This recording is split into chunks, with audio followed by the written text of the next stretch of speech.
सब नदियों में गंगा श्रेष्ठ है कि नहीं? आपको पूछे कि कौन सी नदी श्रेष्ठ है, बताओ कौन सी नदी श्रेष्ठ है? गंगा। इसलिए गंगा श्रेष्ठ है। गंगा का जल जल नहीं है, गंगा का जल अमृत है महाराज। आजकल भगवान को नहीं मानने वाले बहुत भक्त हो गए। वो कहते हैं भगवान नहीं है, भगवान को नहीं मानते हम दिया बत्ती नहीं करते, भगवान कहाँ है? और हम कहते हैं भगवान सर्वत्र व्यापी, मेरा परमात्मा सब जगह है। हम जल को भी देवता कहते हैं। अपने सनातन में जल को भी देवता कहा गया, जल देव, वरुण देव कहते। अग्नि को देवता कहा गया, अग्निदेव। जो हवा चल रही है तो वायु देव है कि नहीं? ये भी देवता।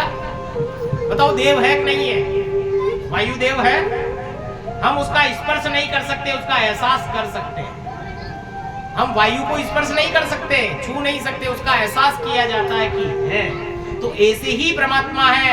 और जो नहीं मानता है कि परमात्मा नहीं है, तो प्रत्यक्ष को प्रमाण की आवश्यकता नहीं होती है कि जिस प्रकार आप तीर्थ में जाते हो और जिस तीर्थ में गए वहां स्नान करो, और स्नान करके उस तीर्थ का जल भर के लाओ महाराज। लाते हो ना जल भर के?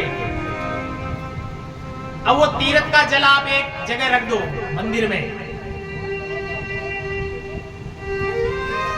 एक पात्र में आप दूसरा जल भरो जो साधारण हम पीते हैं, अपने नल में आता है, और उसको भी भर के वहां रख दो।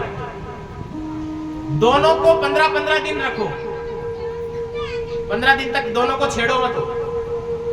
फिर दोनों को चेक करो कि परमात्मा किसमें है।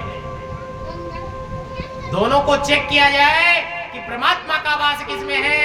अरे मेरे गंगा जल जल नहीं है, वो अमृत है, उसमें कभी जीव पैदा हो नहीं सकता महाराज। वो साधारण जल जो हम पीते हैं इसमें जीव उत्पन्न हो जाता है महाराज। ये तो आपने भी देखा होगा, आपके घरों में भी पड़ा होगा गंगा जल 6-6 महीने पुराना, कभी उसमें जीव उत्पन्न नहीं होगा।